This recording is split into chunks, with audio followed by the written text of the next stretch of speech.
ओम केशवाय नमः। नमस्कार दोस्तों, धर्म कर्म में आपका स्वागत है। आज आप श्रवण करेंगे पुरुषोत्तम मास महात्म्य के 18वें अध्याय का। इस तरह उस ब्राह्मण के विलाप को सुन दसों दिशाओं में गरजता हुआ अकाल मेघ आया। उस मेघ से पर्वतों का कंपायमान करते हुए, तीक्ष्ण स्पर्श करते हुए बड़े वेग से वायु चलने लगी और अत्यंत जोर से महाबिजली चमकने लगी और मेघ शब्द से चारों दिशाएं पूरित हो गई।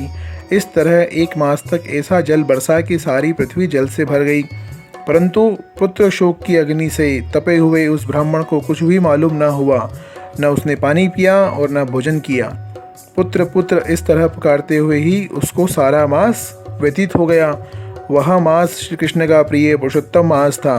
सो अनजाने में ही उस ब्राह्मण से पुरुषोत्तम मास की सेवा हो गई। इससे अत्यंत प्रसन्न होकर कृष्ण भगवान प्रकट हुए। उस समय मेघ बरसना बंद हो गए। फिर उस ब्राह्मण ने शीघ्र बालक को पृथ्वी रख स्त्री सहित श्री कृष्ण भगवान को दंडवत नमस्कार किया और हाथ जोड़कर कृष्ण जी के आगे बैठ गया। अनजाने में पुरुषोत्तम मास के सेवन से प्रसन्न हो भगवान अमृतवाणी से बोले, हे ब्राह्मण, तुम धन्य हो और अत्यंत भाग्यवान। जो कुछ होने वाला है सो सुनो। मैं कहता हूँ, हे ब्राह्मण, तेरे इस बालक की 12,000 वर्ष की आयु होगी। हे द्विजोतमो, यह तेरे को सुख देने वाला बालक होगा, इसमें कोई संदेह नहीं। मैंने तुझको पुत्र दिया। नारायण बोले, हे नारद। भगवान के इतना कहने पर उस ब्राह्मण का बालक जीवित होकर उठ बैठा और ब्राह्मण और उसकी स्त्री दोनों बालक को देखकर आनंदित हुए और देवता भी फूलों की वर्षा करने लगे। सुखदेव जी ने दोनों माता पिता तथा हरि को प्रणाम किया और गरुड़ भी पुत्र सहित ब्राह्मण को देख अत्यंत प्रसन्न हुए।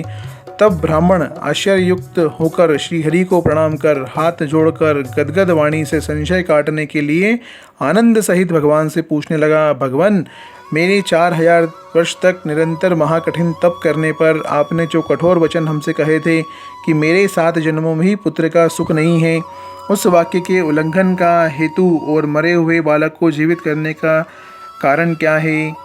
ओम नमो भगवते वासुदेवाय।